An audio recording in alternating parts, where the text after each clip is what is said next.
Colin. Yes, Jake, ano yun? Happy Valentine's Day. May sasabihin sana ako sa'yo eh.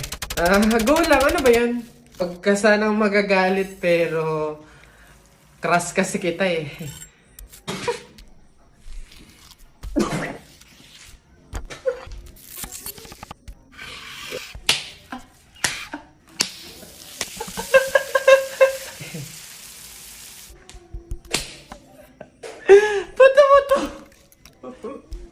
Ba't ka tumatawa?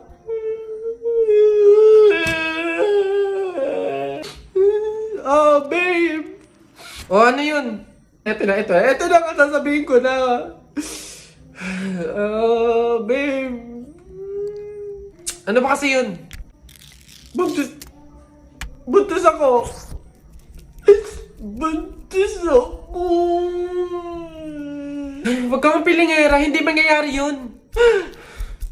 Wala kang karapatang magsabi ng ganyan. Wala kang kwenta. Grabe ka naman, panagutan mo naman ako.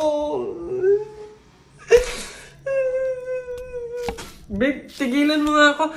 Baka nakakalimutan mo, bakla ka. Lalaki ka, babe. Oo, may lawit.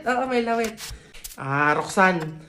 Happy Valentine's Day. Ito na talaga yung time para laksan ko yung loob ko. Liligawan na talaga kita.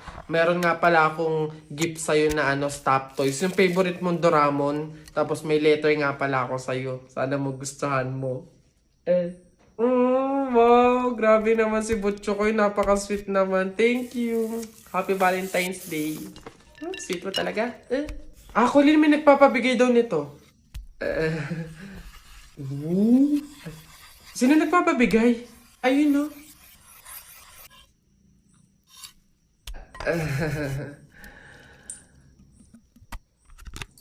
Butchokoy, hindi pa pala ako ready sa mga love life na yan, sa mga relationship na yan. Sakit lang yan sa ulo eh. Siguro, take time na lang muna, ganon. Tapos, kilalanin mo muna natin yung sarili natin. Tapos, focus pa kasi ako sa career ko, tsaka sa, sa pag-aaral, ganon. Sige, next time na lang ha. May pupuntahan pa ako eh. Sige ha. Anong laban natin dyan? Tayo dyan. May pasasakyan na, may pera pa. So, paano?